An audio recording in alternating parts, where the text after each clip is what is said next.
안녕하세요. 성공예감 이대호입니다.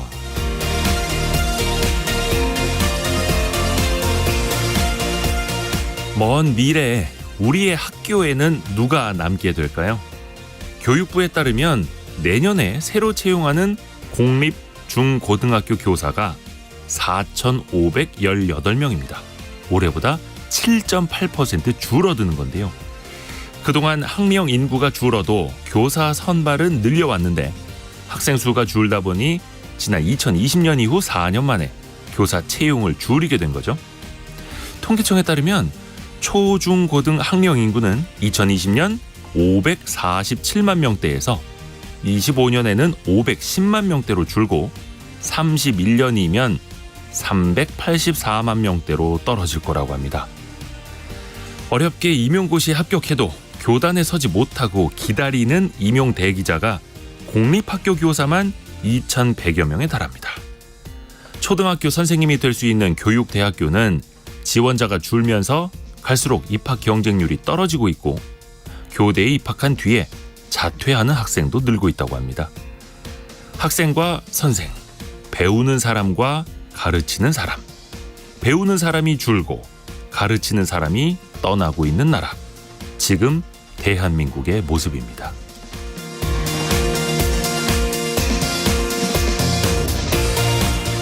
안녕하세요. 이대호입니다. 모든 경제 문제, 모든 사회 문제는 인구에서 비롯된다라는 이야기가 있지요. 오늘도 한번 또 생각해볼 거리를 여러분께 던져드렸습니다. 오늘은 10월 5일 목요일, 왠지 화요일 같은 목요일. 어제는 월요일 같은 수요일이었고 오늘 화요일 같은 목요일 함께하고 계십니다. 경제 상식 퀴즈 내드리고 또 여러분과 소통을 시작할게요. 요즘에 극장에서 이거 한 편 보는데 기본이 1인당 14,000원입니다. 여기에 팝콘, 음료수 이런 거 빠질 수 없죠. 이런 거 하나 먹으면 2만 원을 훌쩍 넘게 됩니다. 4D, IMAX 이런 특수 상영관은 더 비쌉니다. 게다가 주말까지 겹치면 25,000원. 저는 5식구인데요. 그냥 극장 나들이 한번 가면 그냥 10만 원 이상 깨지는 겁니다. 자, 극장에서 혹은 요즘에는 안방에서도 OTT를 통해서 볼 수 있는 이것은 뭘까요? 2글자입니다. 2글자 정답을 보내주시면 됩니다. 짧은 문자 50원, 긴 문자 100원이 드는 샵 9730으로 참여해 주시면 되고요. 참여해 주신 분들 중에서 추첨을 통해서 또 선물을 보내드립니다. 실시간 방송 상황은 KBS 콩 그리고 유튜브를 통해서 함께 하실 수 있고요. 성공예감 이대호입니다. 자주 검색하시면 성공이 가까워집니다.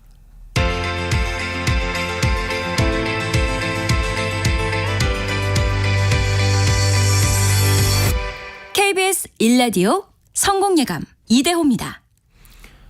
6356님이 하트 뿅뿅 이렇게 오늘의 정답까지 해서 2글자 정답을 보내주셨습니다. 고맙습니다.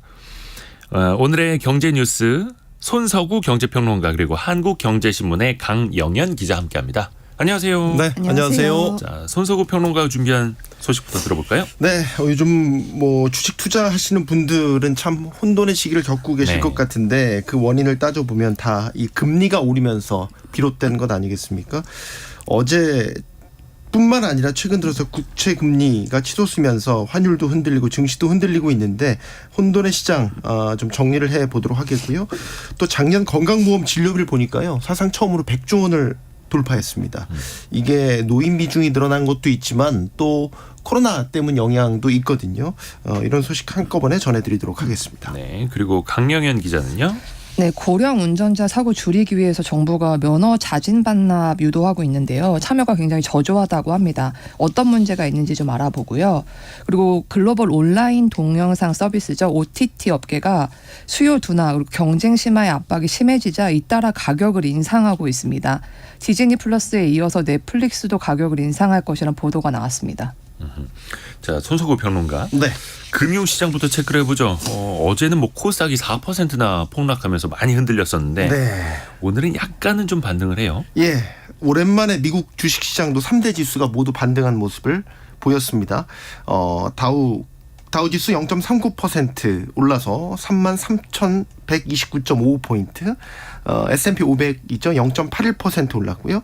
또 기술주 위제 나스닥 지수 1.35%가 올라서 13,236포인트를 기록을 했습니다. 오늘 우리 시장도 기대를 가져볼 만할 것 같습니다. 코스피 조금 전에 9시부터 장을 열었는데 코스피 0.61% 15포인트 정도가 지금 오른 장 출발 모습 보이고 있고요. 코스닥도 1.14% 10포인트 가까이 오른 816.63포인트 기록하고 있습니다. 자, 오늘 환율에 다소 안정된 모습이네요. 어제 장과 비교해서 10원 30전 내려서 1353.3원 30전 네. 지금 현재 기록을 하고 있습니다. 오늘 미국 증시 반등한 배경을 보면요. 그 전날과 정반대 양상입니다. 네. 국채 금리가 떨어지면서 주식 매수세가 유입된 게 이유였습니다. 이 채권 시장에서는 일종의 지표 금리로 여겨지는 미국 10년물 국채 금리 어제 4.8%까지 치솟았다가요. 오늘 4.7%대로 다시 내려왔습니다. 주식 시장을 좌지우지하는 요인 금리의 움직임에 있다는 게 다시 한번 확인된 셈이죠. 네. 그 금리가 채권 금리를 많이 움직였고 네. 채권 금리 때문에 주식 시장도 또 많이 흔들렸고 네. 그런 흐름이죠. 그렇죠. 미국 국채 금리가 오르니까 미국뿐 아니라 아시아 주요국 증시 모두 일제히 급락해 버렸죠. 특히 어제 우리 주식시장 코스피 지수가 2.27% 하락하면서 아시아 주요국 증시 가운데 가장 큰 낙폭 기록했습니다. 미국 10년물 국채 금리 4.8%를 돌파한 게요. 16년 만에 최고치를 찍은 것이었습니다. 상황이 이렇게 되자 투자자들 주식을 동시다발적으로 던져버리는 투매 현상도 일부 나타날 정도로 주식시장의 채권 금리 공포가 지배한 날이었다. 이렇게 보시면 되겠습니다. 환율도 출렁였죠. 어제 원달러 환율 11개월 만에 1360원을 돌파하면서 이제는 1400원까지 오를 일만 남았다. 이런 우려도 나오고 있습니다. 국채 금리가 오르면 왜 금융시장이 충격을 받는지 이것도 좀 알려주세요. 결국 금리라는 게 돈이 어디로 흘러 들어가고 빠져나오게 될지를 결정하는 일종의 잣대라고 보면 되겠죠.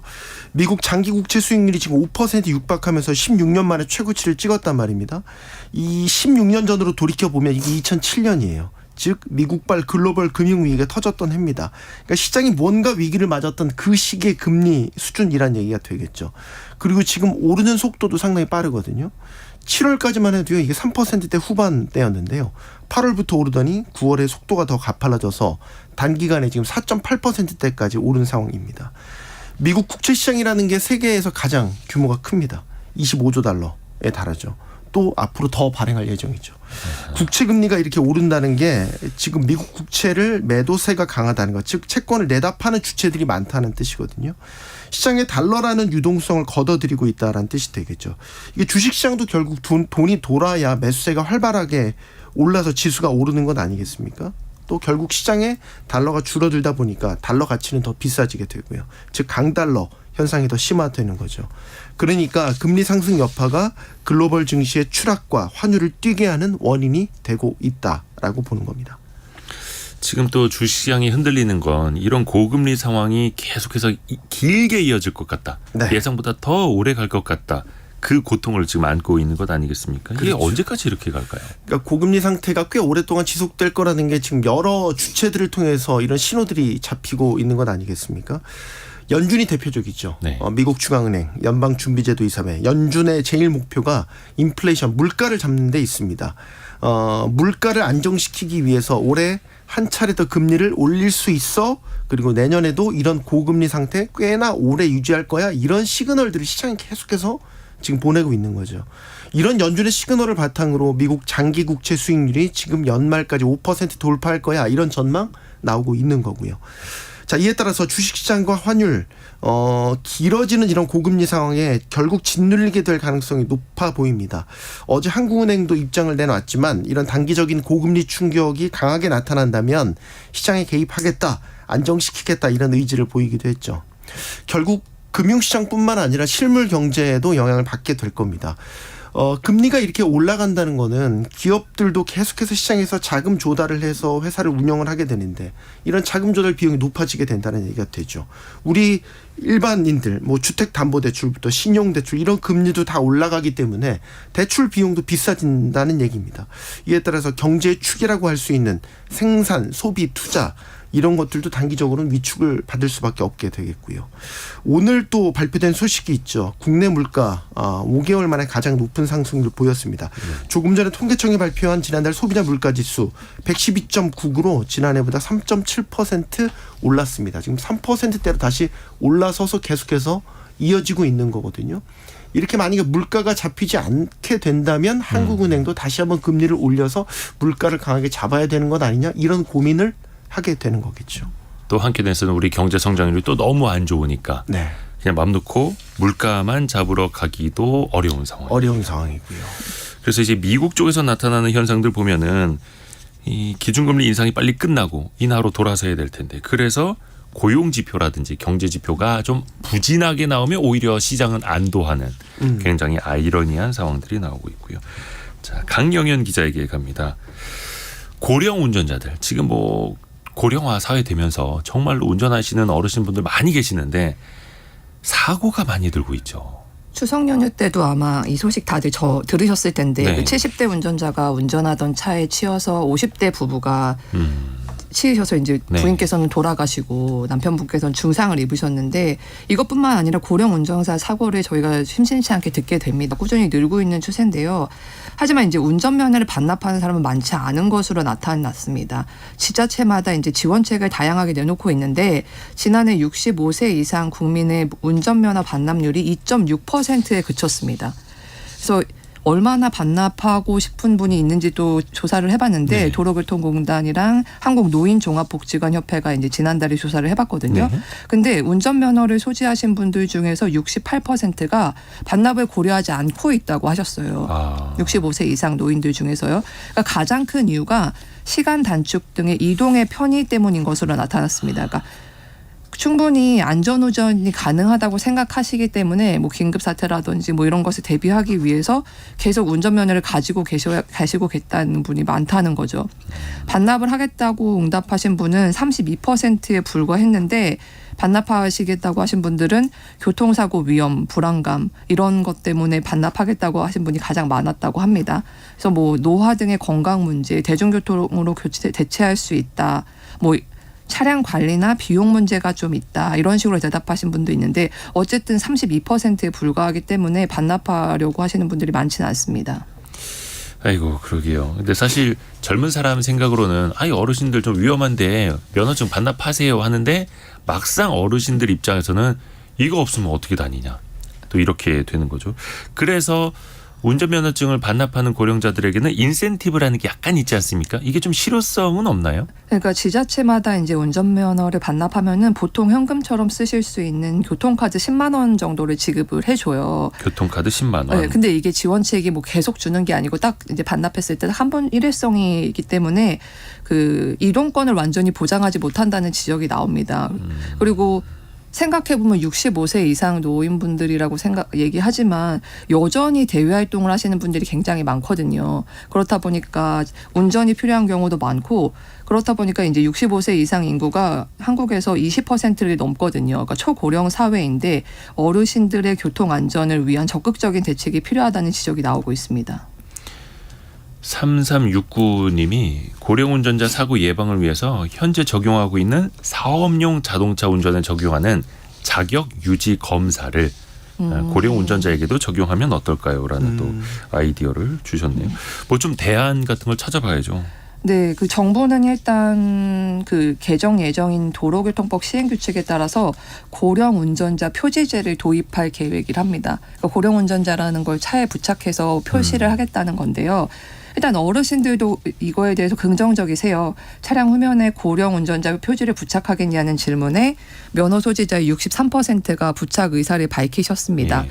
그러니까 왜 이거를 붙이냐면은 이제 약간 아무래도 배려 운전을 유도할 수 있지 않을까 이런 기대를 많이 하시는 걸로 나타났고요. 또 실질적으로 주행이나 주차를 보조하는 장치를 설치하도록 유도하는 방향으로 이제 제도를 개선하는 것이 필요하다 이런 지적도 나옵니다. 그래서 첨단 운전 보조 장치를 장착을 하는 거죠. 이걸 장착을 하면 인센티브를 제공하고 또 운전하지 않는 고령자를 위해서는 또 필요할 때 수요응답형 교통 서비스를 제공하는 이런 식으로 조금 더 편의를 받을 수 있는 이런 서비스도 필요하다는 지적이 나옵니다. 네. 초보 운전 써붙이는 것처럼 네, 고령 맞아요. 운전이라고 뒤에다가 써붙이는. 그래서 젊은 사람들도 조금 양보하고 그렇죠. 한 템포 좀 배려할 수 있는 그런 사회가 서로 좀 됐으면 좋겠고요.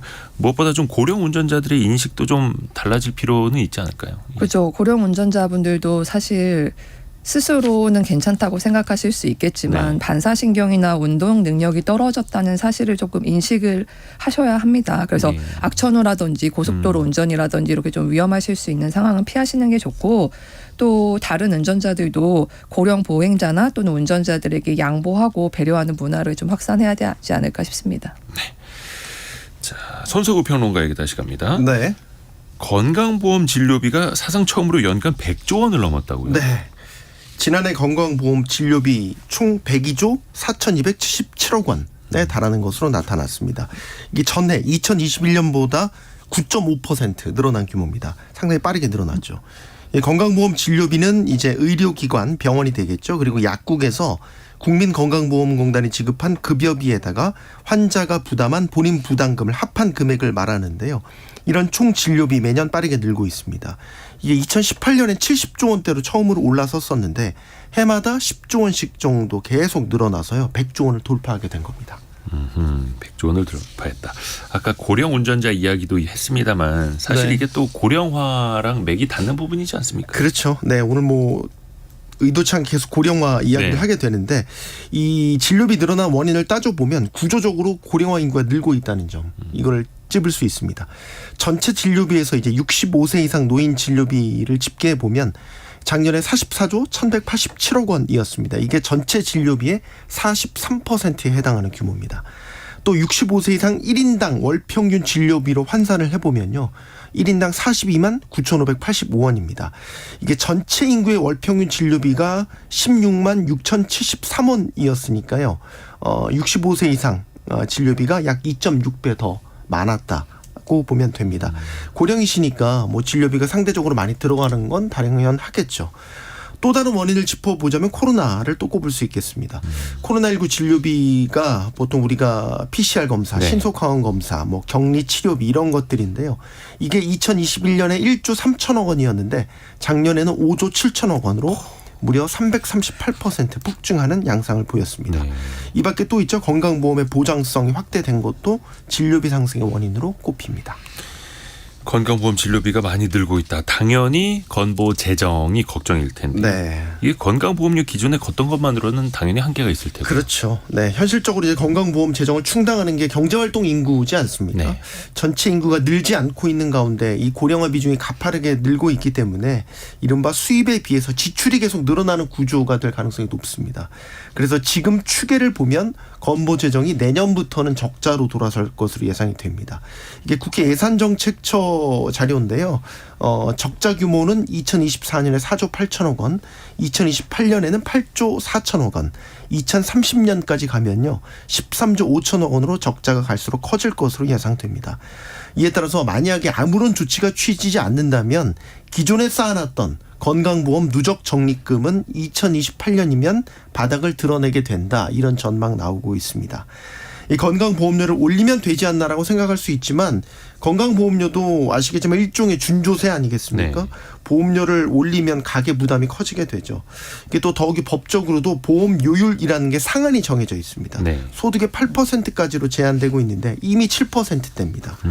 무슨 이게 도깨비 방망이 뚝딱 하듯이 올릴 수가 없는 상황이란 얘기입니다. 그래서 건보 재정에 정부의 국고 지원 늘려야 한다 이런 목소리가 나옵니다. 지금 건강보험법, 건강증진법에 따르면요. 건보료 예상 수입액의 20%에 상당하는 금액을 일반 회계에서 14%, 이 담배세로 조성한 건강증진금의 기금에서 6%를 각각 충당해서 지원하도록 돼 있습니다. 그런데 지금까지 이 기준을 충족한 적이 없습니다. 올해 국고 지원 비율 예상 수입액의 14.4%에 그쳤습니다. 네. 법적 기준대로만 국고 지원이 이루어지게 된다면 건보 재정에 상당한 도움이 될 수 있다라는 얘기가 되겠죠. 그러나 아시는 것처럼 현 정부가 또 재정 효율화를 추구하고 있는 만큼 이마저도 쉽지는 않아 보입니다. 정부가 연말까지 제2차 건강보험 종합계획을 발표하는데요. 여기에 어떤 방식의 재정 강화 방안을 담아낼지 지켜볼 일입니다.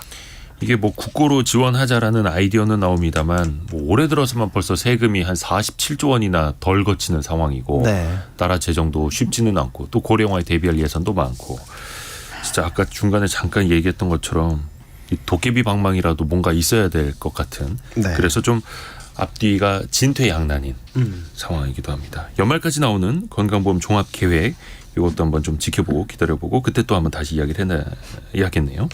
강영현 기자에게 갑니다. 오늘 경제상식 퀴즈 정답이 요 두 글자인데 이제는 이거를 집에서도 볼 수 있는 시대. 가장 대표적인 OTT가 넷플릭스 아닙니까? 그렇죠. 그런데 영화관 요금뿐만이 아니라 OTT 요금도 이제 계속 오르나 봐요. 네, 진짜 안 오르는 게 없습니다. 외신 보도에 따르면 미국 넷플릭스가 이제 미국, 캐나다 시작으로 구독료를 인상할 것으로 보인다고 하는데요. 인상 대상은 이제 무광고 요금제입니다. 그리고 인상 시점은 헐리우드 배우들이 지금 파업하고 있는데 이거 끝난 후로 예상을 하고 있고 또 구체적인 인상폭 적용 시점은 아직 현재로서는 알려지지 않았습니다.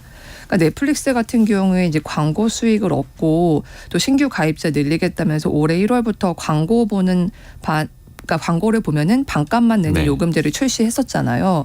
근데 1, 2분기 매출 그리고 구독자 수를 보니까 시장의 기대에는 미치지 못했습니다. 그래서 지난 7월 달에 회사 경영진이 제시한 3분기 매출 목표치도 85억 2천만 달러였는데 이게 월가 기대치보다 낮은 수준이었습니다.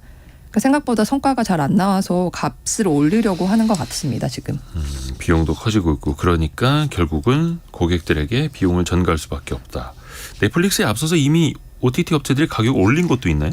네, 많이 올렸습니다. 그러니까 앞서서 워너브라더스 디스커버리 같은 경우에 OTT 서비스인 디스커버리 플러스의 무광고 서비스 구독료를 기존의 6.99달러에서 8.99달러로 올린다고 했습니다. 디즈니 같은 경우에도 오늘 12일부터 무광고 서비스 구독료를 3달러 올린다고 했고요. 아마존 프라임 비디오 같은 경우에도 지난달 22일에 광고 있는 요금제 구독료를 월 14.99달러로 발표를 했는데 그러면서 내년부터 광고 없는 요금제는 월 2.99달러의 추가 비용을 부과할 것이라고 했습니다. 그러니까 사실상 요금 인상 조치죠.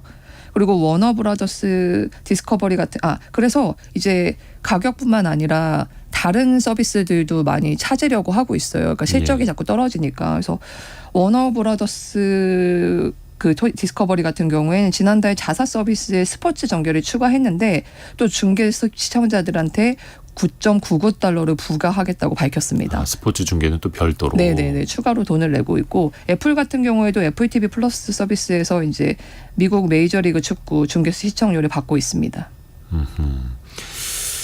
이런 OTT 말고 OTT가 원래 뭐 월 10,000원 안팎으로 내가 돈을 내는 거다라는 인식이라도 좀 있었는데 그렇죠. 다른 SNS 플랫폼들도 이걸 점차 유료화하는 흐름이 있다고요. 그러니까 일단 EU 한정이긴 한데 아직은 네. 메타가 유럽에서 인스타그램 그리고 페이스북 이런 자사 소셜미디어 서비스 이용자들을 대상으로 월 15달러가 한 2만 원 정도 되죠. 광고 없는 구독 서비스를 새로 출시할 계획이라고 합니다. 보도가 이렇게 나왔는데요. 일단 근데 OTT 업체들이랑은 조금 다른데 OTT 업체들은 수익성 제고를 하기 위해서 이제 구독료 인상을 하는 거잖아요. 네. 근데 메타 같은 경우에는 유럽 지역에서 개인정보 유출 사태가 있었는데 이 이후에 EU의 개인정보 보호 규제에 대응하기 위해서 구독료 신설 계획을 마련한 겁니다. 이게 무슨 말이냐면 광고 없는 구독 요금제를 출시하게 되면은 유럽 사용자들은 개인화된 광고 제공에 동의하고서 종전처럼 무료로 사용하시면 되거든요. 근데 이제 광고 없는 구독을 선택하면은 월 구독료를 내고 이제 개인화된 광고 제공을 하지 않게 되는 거죠. 그래서 광고 없는 구독을 하려면 이제 메타 같은 경우에는 인스타그램이나 페이스북 계정을 쓰는 데스크톱 사용자들에게 월 10유로 정도를 부과할 계획이고 추가로 연결되는 소셜미디어 계정마다 약 추가로 6유로 정도를 부과한다고 합니다. 또 모바일은 월 13유로 정도를 내야 할 것으로 예상이 된다고 합니다. 이런 OTT도 그렇고 SNS 플랫폼도 그렇고 물론 그 기업들도 수익을 내야 하는 민간 기업들이니까 고민들도 있겠습니다만 또 소비자들 입장에서도 어떤 걸 선택해야 되는지 그렇죠. 또 고민의 선택의 폭만큼이나 고민의 폭도 넓고 깊어집니다. 한국경제신문의 강영현 기자 함께했고요. 손석우 경제평론가도 두 분 고맙습니다. 고맙습니다. 감사합니다.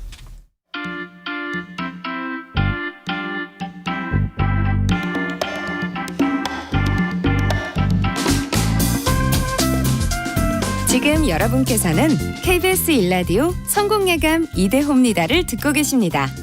참여해주신 여러분께는 추첨을 통해 건강을 품다 헬시허그에서 고함량 글루타치온 퍼펙트 75를, 아름다운 식탁 창조 주비푸드에서 자연에서 갈아 만든 생와사비를, 쉽고 빠른 판촉물 제작 시너지 기프트에서 고속 충전 케이블을, 그리고 성공예감에서 준비한 커피 쿠폰을 보내드립니다. 당첨자는 성공예감 이대호입니다 홈페이지에서 확인하세요. 경제상식 퀴즈 한 번 더 내드리겠습니다. 오늘의 정답은 두 글자인데요. 지금 부산에서는 이것과 관련된 축제가 한창이죠. 다음 주 금요일까지 열흘 동안 269편이 상영된다고 합니다. 지난 추석에도 극장가에서 이게 줄줄이 개봉됐죠. 강동원 씨 주연의 천박사가 150만 명 관객을 넘어섰다고 하네요. 주머니 사정이 좀 쉽지가 않아서 극장 가서 이걸 한 편 보는데 예전보다는 좀 고민이 많아진 것도 사실입니다. 지금 많은 분들이 그렇게 또 그 정답을 보내주시면서도 메시지를 또 주고 계시고요. 오성민님, 관람료가 비싸서 집에서 OTT로 보고 있습니다 라고 해주셨고요. 4248님께서는 아이들 때문에 극장에서 어른 영화 본 지가 언젠지 유유 키즈 극장만 가는데 요즘 너무 비싸요 라고 해주셨고요. 홍경민님, 새 딸을 키우다 보니 정신없이 세월이 흘러간 것 같아요. 이제는 이걸 볼 수 있는 마음의 여유를 조금 가져봐도 되지 않을까 합니다 라고 보내주셨고요. 딸을 셋 키우고 계시군요. 저희 집이랑 똑같네요. 저희 집도 이거 보러 갈 때는 다 아이들 거를 보여주러 가는 거죠. 아이들 거를. 그래서 애니메이션을 많이 봅니다. 그리고 전광호님, 저는 지금 헌혈 98번째인데 헌혈하고 이 관람권 받아서 극장 다니고 있습니다. 대박입니다. 대박. 멋지십니다. 이런 방법이 있었는데 그렇죠? 그리고 이효고님이 저희 그 KBS 게시판으로 성공예감 이대호입니다 게시판으로 글을 하나 올려주셨네요. 어저께 24개월 된 딸 아이가 이대호 아저씨 틀어주세요라고 했다는 메시지 읽어드렸잖아요. 그래서 이거 믿어야 되나 말아야 되나 말씀을 드렸었는데 실제로 인스타그램에다가 그 영상을 올려주셨나 봅니다. 링크까지 걸어주셨어요. 제가 방송 끝나고 한번 확인을 해보겠습니다. 이효고님 고맙습니다. 제가 좀 의심이 많아가지고 의심이 많아서 그렇습니다. 아무튼 이렇게 여러분들 정답 또 사연 많이들 보내주셔서 감사드리고요. 이 두 글자 정답 짧은 문자 50원 긴 문자 100원이 드는 샵 9730이나 KBS 콩으로 계속 보내주시면 됩니다.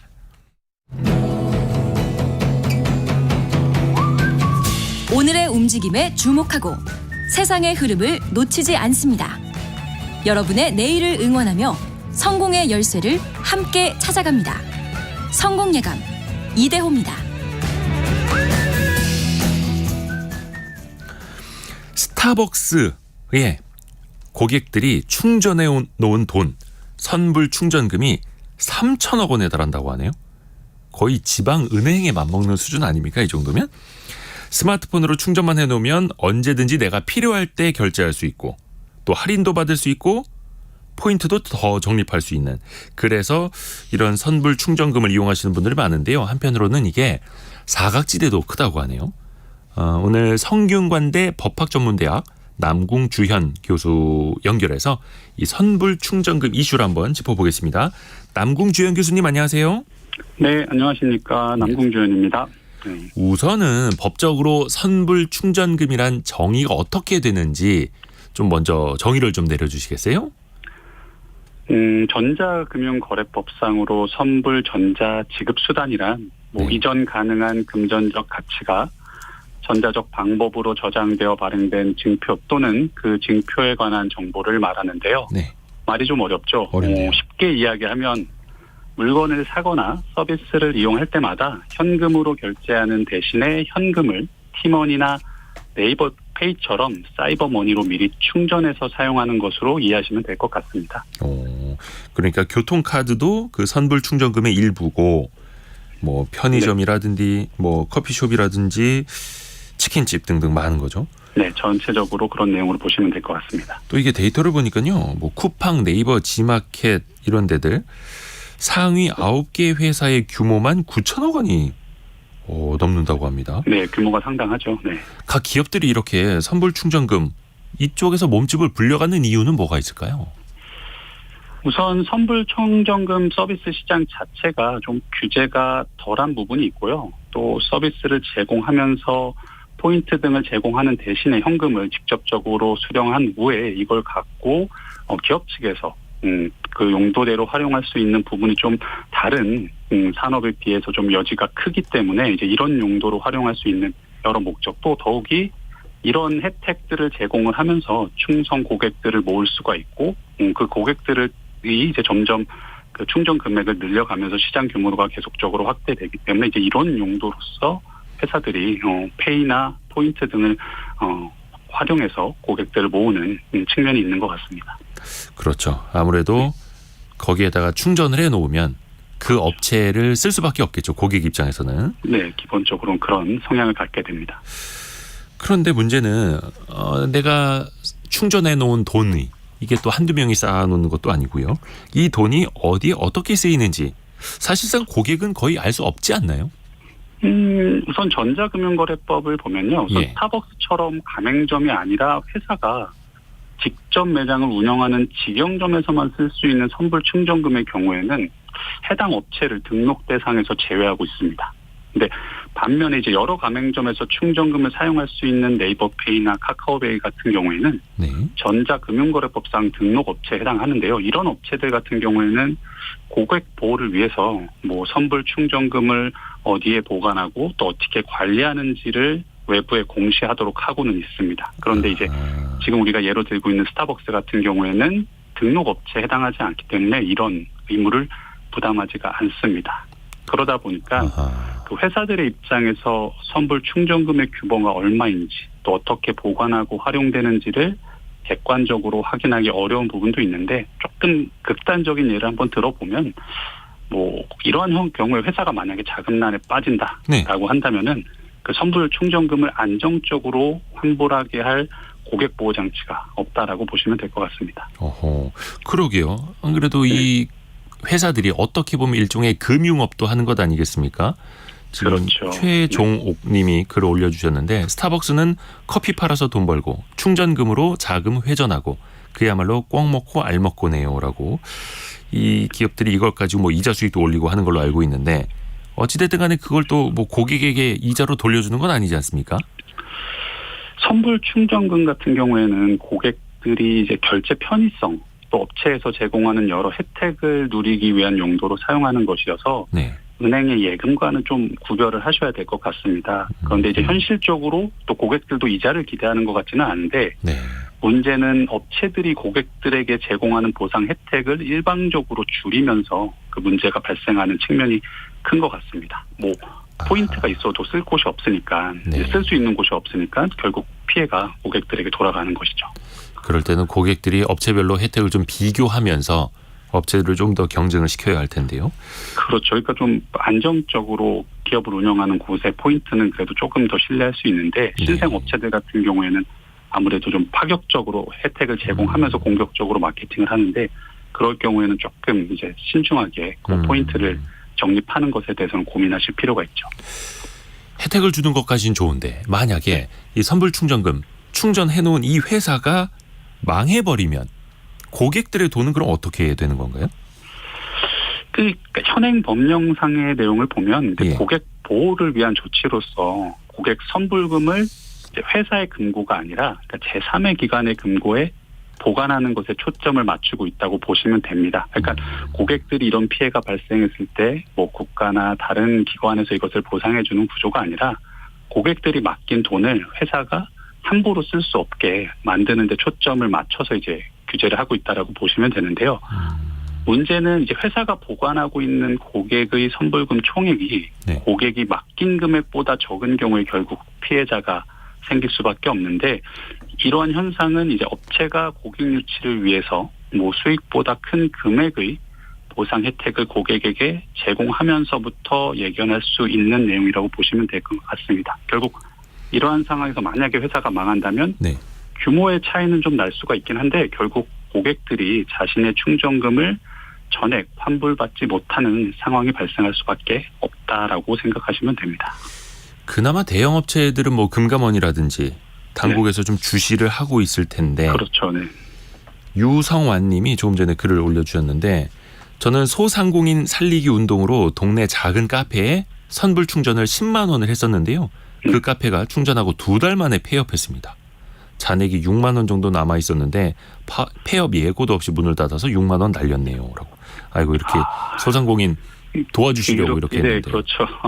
근데 좀 안타까운 상황이긴 한데 고경부에는 이제 이런 선불 충전금이랑은 좀 달라서 거기서만 이제 사용할 수 있는 그렇죠. 포인트이기 때문에 그 회사 이제 카페에서 어떻게 운영하는지가 제일 중요하기 때문에 이제 그 카페를 얼마만큼 신뢰할 수 있는지를 좀 생각하셔야 되는데 좀 안타까운 상황이긴 합니다. 이럴 경우에는 뭐 선수금을 어디다 신탁하거나 그렇죠. 뭐 보증보험 가입해놓으라거나 이런 거를 또 규제하기도 힘든 거고요. 그렇죠. 규모 자체가 영세하니까 또 그렇게 요구할 명분이나 또 법령상의 근거가 없다라고 보시면 될 것 같습니다.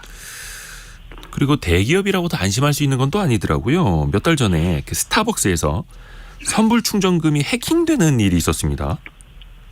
이거는 어떻게 이렇게 가능할 걸까? 이럴 땐 또 어떻게 우리가 대응할 수 있습니까? 그러니까 지난 7월에 스타벅스 앱 해킹되면서 약 뭐 이용자 한 90여 명 정도가 피해를 본 것으로 확인이 됐고요. 네. 뭐 소액이긴 하지만 뭐 회사 입장에서 봤을 땐 충전금액 800만 원 정도가 부정 결제된 것으로 확인됐는데요. 예. 보안 시스템 자체가 뚫린 것은 아닌데 계정 도용된 사실은 이제 확인을 했습니다. 아하, 계정이 도용된 거다. 네, 그러니까 이 부분 관련해서는 결국 국회에서 최근에 전자금융거래법을 개정해서 이제 보완 조치를 좀 하려고 하는데 네.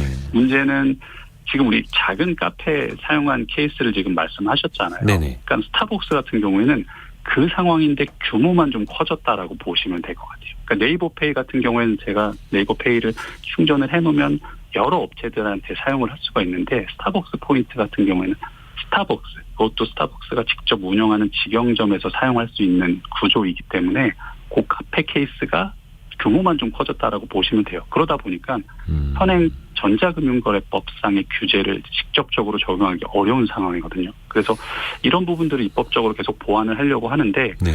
모든 상황을 규율하기에는 법령상의 내용 자체를 이렇게 너무 포괄적으로 규율해버리면 불필요한 또 규제가 발생한다라는 비판이 있어서 점진적으로 이제 그런 부분들에 대한 문제점을 확인하고 개선해 나가는 방향으로 보완을 해야 될 것 같은데 여전히 지금 말씀하신 것 같은 규제의 사각지대는 계속 사라지지 않는 경향이 좀 있는 것 같긴 합니다. 그리고 김학연 님이 제2의 머지 사태가 나는 거죠. 조혜숙님, 얼마 전에 문제됐던 머지 포인트도 같은 맥락인가요? 조광휘님, 머지 포인트가 그런 사태 아닌가요? 많은 분들이 이 네. 머지 포인트 사태를 기억을 하고 계시거든요. 네. 이게 일종의 이 포인트 판매자들이 이거를 많이 팔아만 놓고 선수금을 받아만 놓고 결국에는 이 사업을 접어버렸던 그 문제 아닙니까? 맞습니다. 네. 그게 벌써 2년이 넘었더라고요. 최근에 그 집단소송 판결이 하나 있었다면서요? 네. 청취자분들의 수준이 상당히 그 질문하는 거나 그 내용 파악하는 수준이 굉장히 높으신 것 같은데 우선 저희가 좀 그런 머지 포인트, 곳입니다. 네. 예. 머지 포인트 사태가 2021년에 갑작스러운 회사의 환불 중단으로 약 1천억 원이 넘는 소비자 피해를 야기했습니다. 지난달 1일에 피해자들 중 일부에 대해서 1심 1부 승소 판결이 선고됐고 법원에서는 그 운영자에게 피해자들에게 약 합계 2억 2,500만 원을 지급하라고 선고를 했는데 네. 그 전체적인 내용을 보면 원고인 피해자들이 실제 환불받지 못한 피해 금액 총액에 각 피해자들에 대해서 위자료 20만 원씩을 더해 그 배상 금액을 책정하였다고 볼 수 있습니다. 네, 그런 내용으로 지금 선고가 됐는데 비슷한 맥락으로 지금 계속적으로 위험성이 발생할 수 있는 것을 확인해주는 내용이라고 보시면 됩니다. 그 머지 플러스 운영자가 피해자들에게 그렇죠. 모두 2억 2,500만 원. 네. 한 150명, 약 150명 정도 되는 피해자들이 모여서 소송을 제기한 거기 때문에 네. 실제로는 그보다 더 많은 피해가 있었다고 보시면 될 것 같고요. 일부 그 결과가 나왔다라고 이해하시면 됩니다. 박재만님, 저도 피해자입니다라고 글을 또 올려주셨는데 네. 여기 참여하지 못하셨던 분들도 이번 그 판례가 나왔으니까 추가로 또 소송을 하실 수 있는 네. 분들도 있겠네. 근데 문제는 네. 그 운영자가 이걸 진짜로 돌려줄 수 있는 능력이 있느냐도 봐야 되는 거고요. 그게 제일 어떻게 보면은 피해 그 구제에 있어서 가장 중요한 부분인데 예. 실질적으로는 그런 부분들이 조금 어려운 것이 현실이라서 여러 가지로 좀 사전적인 구제 수단이나 예방책을 좀 더 마련하는 것이 더 안정적일 것으로 이해가 됩니다. 아이고, 오늘 여러 가지 그 선불 충전금 이 포인트 요거를 성균관대 법학전문대학 남궁주현 교수 통해서 쉽고 친절하게 설명 들어봤습니다. 고맙습니다, 교수님. 네, 감사합니다. 감사합니다. 이어서 라디오 정보센터 다녀옵니다.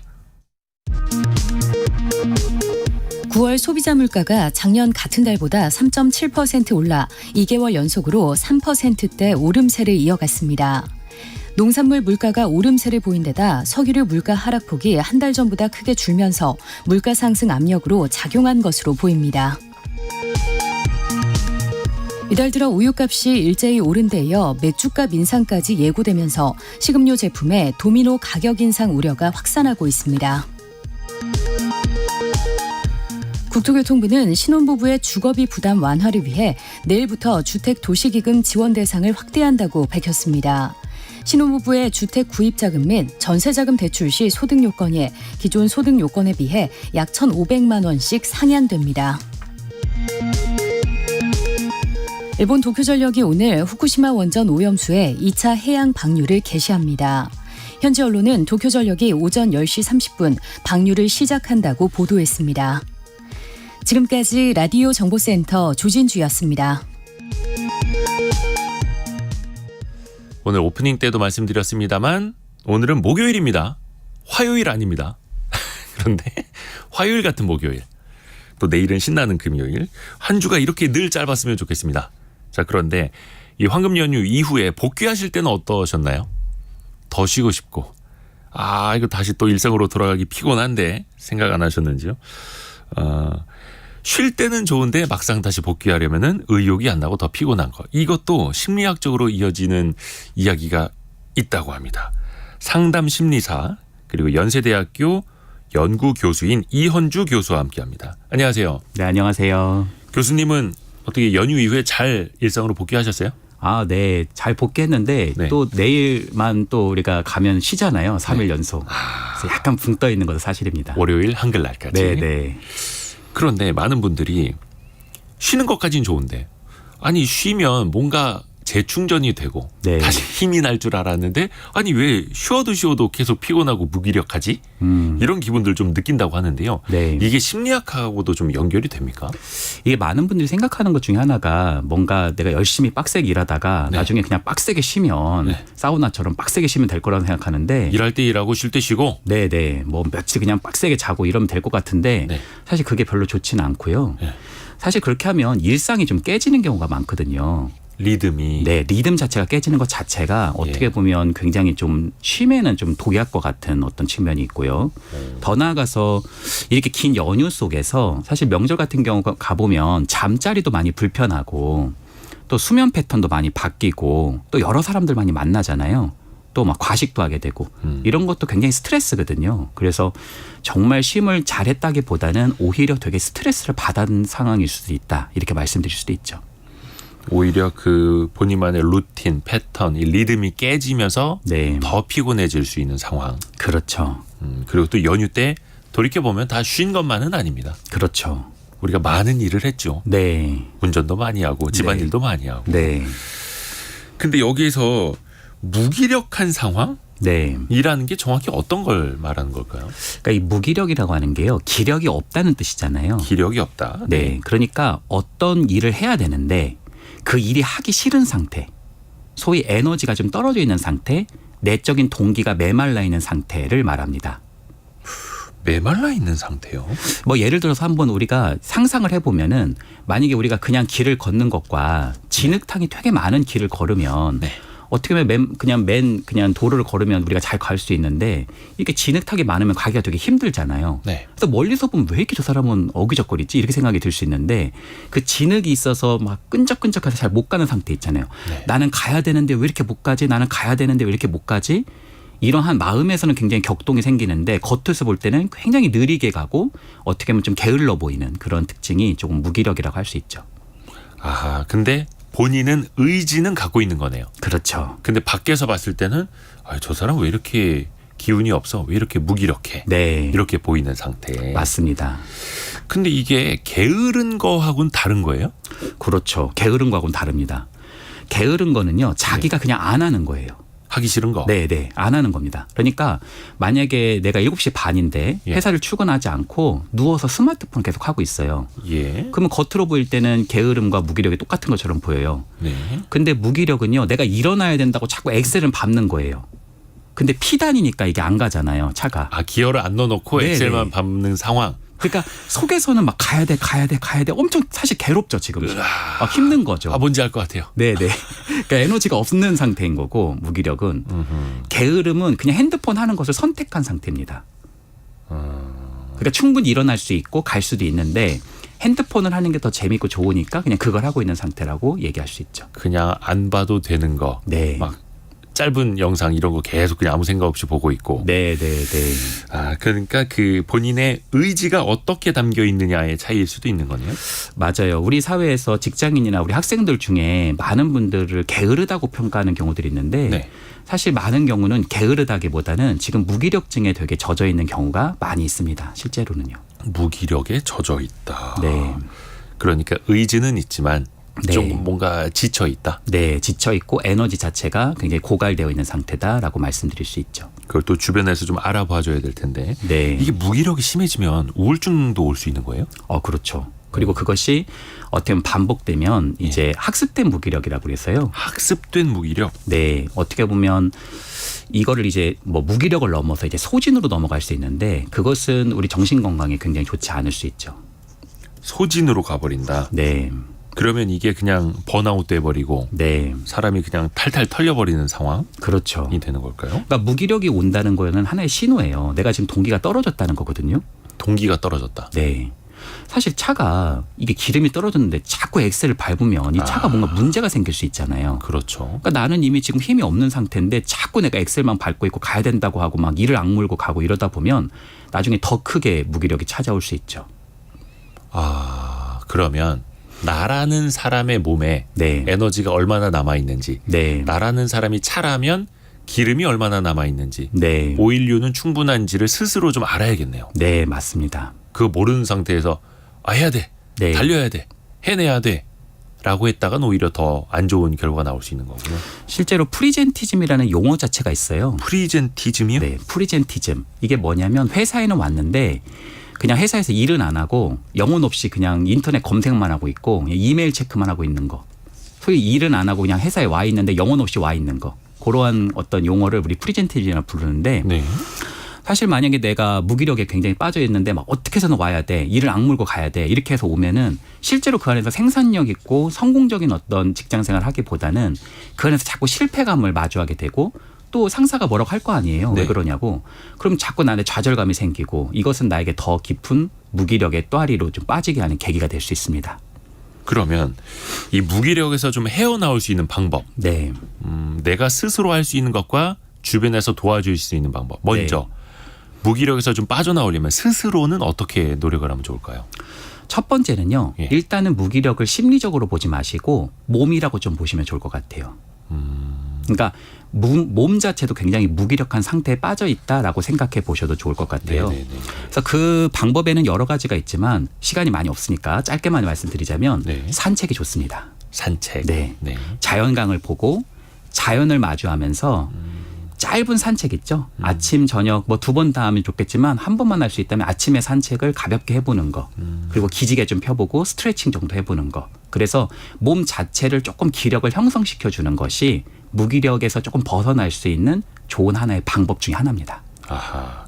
그러니까 스스로 나는 왜 이렇게 정신이 약해 이런 게 아니라 네. 내 몸의 에너지가 떨어진 거야 네. 라고 하면서 산책도 하고 네. 뭐 좋은 음식을 찾아 먹는 것도 방법일 테고요. 그렇죠. 그리고 이 직장 생활을 이제 복귀한다고 생각하면 되게 힘들잖아요. 스트레스 네. 받고. 네. 그럼 직장 생활 안에 좋은 게 뭐가 있는지를 찾아보는 게 되게 좋아요. 예를 들자면 내가 직장 진짜 가긴 싫은데 그 안에 내가 진짜 맛있는 커피집은 있었어. 네. 거기 마들린은 좀 있었어. 이런 걸 내가 상상해 보면서 그래 거길 가면 그건 먹을 수 있지.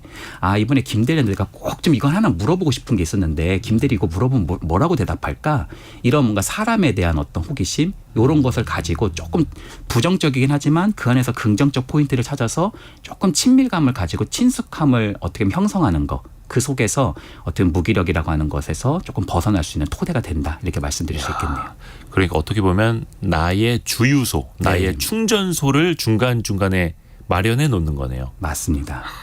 혹시 무기력한 사람이 주변에 있다면 네. 또 주변 분위기도 좀 안 좋아질 수 있는데 네. 주변에서는 좀 어떻게 챙겨줄 수 있을까요? 가장 중요한 건 무기력한 사람에게 우리가 자칫 잘못해서 판단하는 게 게으르다고 판단하는 경우가 굉장히 많거든요. 그럴 수 있죠. 네, 섣불리 그렇게 판단하지 쟤 왜 않기. 이렇게 게을러? 네. 우리 아이가 갑자기 학원도 가고 뭐 학원도 가야 되는데 너무 막 울어요. 하기 싫다고. 네. 넌 충분히 쉬었는데 왜 그러냐? 너 왜 이렇게 게으르냐? 이러지 말고. 또 연휴 때 늦잠 많이 잤잖아. 그렇죠. 뭐 이런 거. 그 아이가 아직 지금 리듬 자체가 깨져 있는 상태일 수 있으니까 막 울고 막 그랬을 때 뭐 꼭 뭐 가야 되는 학원이 아니고 조금 빠져도 되는 정도면은 좀 아이의 의견도 좀 협상해서 받아들여주고 점차적으로 아이가 일어날 수 있는 토대를 형성해 주는 거. 소위 무기력이라고 하는 건 기력을 차오를 때까지 조금 쉬는 시간이 필요하고 리듬을 되찾는 시간이 꼭 필요하다라는 걸 말씀드리고 싶습니다. 조금 기다려주기도 하고요. 네. 근데 옆에서 뭐 좋은 음식을 주거나 네. 좋은 환경을 마련해 주는 것도 또 도움도 될 테고요. 맞습니다. 아하. 그러게요. 이게 무기력이 누군가의 잘못은 아닙니다. 자꾸 앞으로 나가려고 하는데 그 사람 발이 진흙 속에 빠져 있는 건 아니지. 네. 그게 보이지 않는 진흙일 네. 수도 있다는 거 주변에서도 좀 그렇게 잘 배려를 해줬으면 좋겠네요. 연세대 이헌주 연구교수와 함께했습니다. 고맙습니다. 네, 감사합니다. 감사합니다. 자, 벌써 찬바람 붑니다. 이럴 때 내년 트렌드를 또 준비하는 사람들이 있습니다. 이게 돈의 흐름과도 연결이 되는 인간이 마음이 가는 곳이 될 수 있거든요. 그래서 2부 때는 저희가 트렌드를 또 살펴보는 시간 준비하고 있습니다. 잠시 뉴스 듣고 저희는 10시 5분에 다시 돌아오겠습니다.